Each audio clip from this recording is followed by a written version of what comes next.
Video start होती है और हम देखते हैं कि फैंग अभी कुरेटर के साथ रूम में ही होता है और वो बातें कर रहे थे। तो कुरेटर फैंग को कहते हैं, फैंग मैं तुमको याद दिला दूं कि ली याओ ने एंशिएंट सिविलाइजेशन रुइंस नंबर 9 के ट्रायल्स को सक्सेसफुली पास किया है और रिवार्ड में ब्लैक गोल्ड आर्मर का सेट भी लिया है। तो ये सुनकर फैंग सोचता है ruins of ancient civilisation trial और फिर कहता है कुरेटर वहाँ पर क्या है। तो दोस्तों मैं आपको बता दूं कि रुइंस का मतलब है खंडरात। तो कुरेटर फैंग को बताते हैं कि वो खंडरात टेस्ट ग्राउंड है जिन्हें अननोन सिविलाइजेशन वॉरियर्स को सिलेक्ट करने के लिए यूज़ करती हैं और वहाँ पर रिस्क बहुत ही ज़्यादा है। सिर्फ गॉड ऑफ वाज ही उसमें जाने के लिए एलिजिबल हैं और वहाँ पर डेथ रेट 70% है। ये सुनकर फैंग शॉक हो जाता है और अपने मन में सोचता है ये तो बहुत ज़्यादा है। तो कुरेटर बताता है कि ली याओ को उस टेस्ट को पास करने की एबिलिटी से ये बात पता चलती है कि वो बहुत ज़्यादा स्ट्रॉन्ग है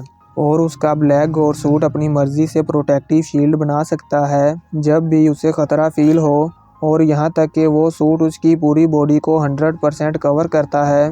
तुम्हारे फ्लाइंग नाइफ्स उस पर अटैक करने के लिए किसी काम के नहीं हैं। अब व्यू चेंज होता है और हम 3 एयरक्राफ्ट को साउथ कॉन्टिनेंट की तरफ जाते हुए देखते हैं। तो शीजियांग फैंग को बताता है कि ये साउथ कॉन्टिनेंट का मेन लैंड है और इसको 3 सबसे खतरनाक प्लेसेस में से नंबर 1 प्लेस पर जाना जाता है। ग्रेट निर्वाणा के पीरियड से पहले ये जगह सबसे ज़्यादा आबादी वाली जगह थी, लेकिन क्योंकि ये जगह समंदर के बहुत करीब थी इसलिए ये जगह निर्वाणा के दौर में सबसे पहले बर्बाद हो गई। तो फैंग कहता है हाँ मैंने बहुत सारे रेफरेंसेस को रीड किया है और मुझे मालूम हुआ है कि इस वक्त साउथ कॉन्टिनेंट का ये एरिया वो है जहाँ पर वर्ल्ड के सबसे अमेजिंग और ख़तरनाक मॉन्स्टर हैं। यही वजह है कि इस जगह को डेंजरस प्लेसेस में से नंबर 1 कहा जाता है। तो शीजियांग कहता है हाँ लेकिन इसके अलावा एक और ही बहुत इम्पोर्टेंट वजह भी है और वो ये है कि वहाँ साउथ कॉन्टिनेंट में समंदर की गहराई में एक किंग लेवल का बहुत खतरनाक मॉन्स्टर भी है और अगर हमारा सामना उसके साथ हुआ तो इसमें कोई शक नहीं कि हम ज़रूर मारे जाएंगे। इसलिए इस बात को याद रखना। वो बातें कर ही रहे थे कि तभी उनके एयरक्राफ्ट में डेंजर अलार्म एक्टिव हो जाता है। तो वो देखते हैं कि उनके सामने फ्लाइंग मॉन्स्टर्स का बहुत बड़ा ग्रुप है। तो पायलट सभी स्टूडेंट को कहता है ये हमारी साउथ कॉन्टिनेंट में वेलकम सेरेमनी है, इसलिए आप सब अपनी अपनी सीट पर बैठे रहें। तो अब कमिश्नर पायलट को कहते हैं तुम्हें इजाज़त है, लेज़र कैनन को एक्टिवेट करो। तो पायलट लेज़र कैनन को चार्ज करके उन मॉन्स्टर्स के ग्रुप पर यूज़ करता है और इस लेज़र कैनन की पावर इतनी ज़्यादा थी कि उसके एक ही बार यूज़ करने से सारे फ्लाइंग मॉन्स्टर्स जो कि हाई लेवल के थे वो सब राख बन जाते हैं और कुछ जख्मी होकर नीचे गिर जाते हैं। तो अब हम एयरक्राफ्ट के अंदर का व्यू देखते हैं जहां पर अब डेंजर अलार्म बंद हो जाता है और सब कुछ नॉर्मल हो जाता है। तो फैंग शीजियांग से पूछता है क्या ये लीजेंडरी लेज़र कैनन यूज़ हुई थी। तो शीजियांग कहता है हाँ, और इस लेज़र कैनन को लाइट ऑफ डेथ के नाम से भी बुलाया जाता है और ये ह्यूमंस का मॉन्स्टर के अगेंस्ट अल्टीमेट वेपन है और ये बहुत ज़्यादा स्ट्रॉन्ग और पावरफुल है। तो ये सुनकर फैंग अपने मन में सोचता है कि इस पावरफुल अटैक के सामने तो गॉड ऑफ वार लेवल का वॉरियर खड़ा भी नहीं हो सकता और अगर होगा तो वो कुछ ही सेकंड में राख बन जाएगा। अब यहाँ से व्यू चेंज होता है और हम ली और वेनिना को देखते हैं जो कि एयरपोर्ट पर आए हुए थे और उनके सामने एक एयरक्राफ्ट लैंड होता है। तो उसमें से सोल्जर्स कुछ बॉक्सेस को लाकर ली और वेनिना के आगे रखते हैं।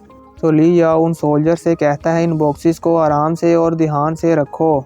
तो वेनिना उन बॉक्सेस के पास जाती है और कहती है मैंने इसको बहुत मुश्किल से हासिल किया है और ये ज़्यादा तो नहीं है लेकिन उस फैंग से निपटने के लिए बहुत ज़्यादा है। तो ली कहता है फिर तो बहुत अच्छा है और इन बॉक्सेस में क्या है ये हमें आगे आने वाले एपिसोड में पता चलेगा। तो अब ली को किसी की कॉल आती है तो वो कॉल पिक करता है तो वो दूसरा आदमी जो कि कॉल पर था वो ली को कुछ बताता है जिसे सुनकर ली को गुस्सा आता है और वो कहता है व्हाट और कॉल कट हो जाती है। तो वेनिना उससे पूछती है ली क्या कुछ गलत हुआ है। तो ली बताता है कि मैंने हैंगजिया सिटी से जिन लोगों को अपने साथ जाने के लिए एग्री किया था उनको किसी ने रोक दिया है और वो अब नहीं आ रहे। तो वेनिना कहती है रुको, उनको ये ऑर्डर किसने दिया। तभी वेनिना को किसी की कॉल आती है तो वो साइड पर जाकर कॉल पिक करती है। तो वो जो दूसरी तरफ कॉल पर थी वो कहती है वेनिना।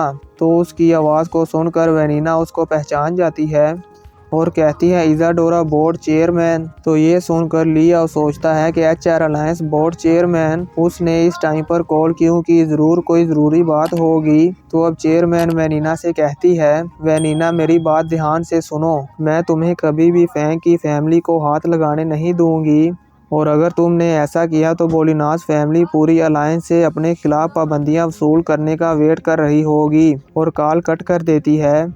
तो ये सुनकर वेनिना को चक्कर आ जाता है। तो लियाओ उसे संभालता है। तो वेनिना लियाओ को बताती है कि HR अलायंस की चेयरमैन ने मुझे खुद कॉल की और कहा कि हम फैंग की फैमिली से दूर रहें और उनको किसी भी तरह का कोई नुकसान नहीं पहुंचना चाहिए। अगर ऐसा हुआ तो बोलिनास फैमिली को पूरी अलायंस की तरफ से पाबंदियां लगा दी जाएंगी।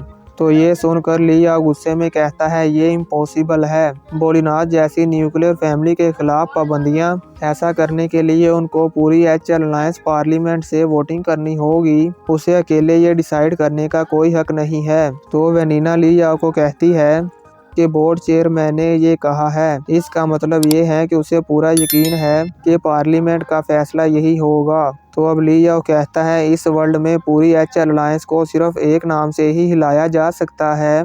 मुझे डर है कि वो सिर्फ होंग और थोर है। और दोस्तों, लियाओ होंग उसी को कह रहा है जिसको हमने पिछले एपिसोड में देखा था, जिनको सब लोग ज्यादातर कुरेटर कहकर बुलाते हैं। तो लियाओ कहता है कि वो जो फैंग के लिए खड़ा होने के लिए तैयार है वो सिर्फ होंग ही होगा। और गुस्से में कहता है, बास्टर्ड, वो फैंग कितना लकी है। तो वेनिना अब उदास होते हुए लियाओ से कहती है, हमें अब क्या करना चाहिए। तो लियाओ कहता है, हम फैंग के पेरेंट्स को अब कुछ नहीं कर सकते क्योंकि होंग इस बारे में जानता है और मेरी दुश्मनी फैंग के साथ है, इसलिए वो मुझे फैंग से बदला लेने से नहीं रोक सकता। तभी उन्हें पीछे से किसी की आवाज़ आती है, ली। तो हम देखते हैं कि वो और कोई नहीं बल्कि वो वॉरियर्स होते हैं जिनको वेनिना ने फैंग के साथ फाइट करने के लिए बुलाया है। और ये लियाओ के पुराने फ्रेंड भी हैं और उनको आते देखकर वेनिना और लियाओ दोनों खुश हो जाते हैं। तो लियाओ अपने मन में सोचता है, फैंग, गॉड ऑफ वार्स के कहर को बर्दाश्त करने के लिए तैयार हो जाओ।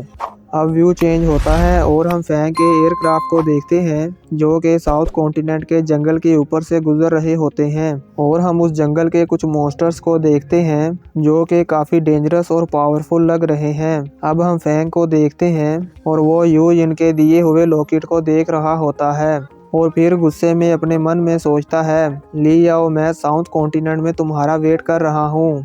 और यहीं पर ये पार्ट ख़त्म हो जाता है।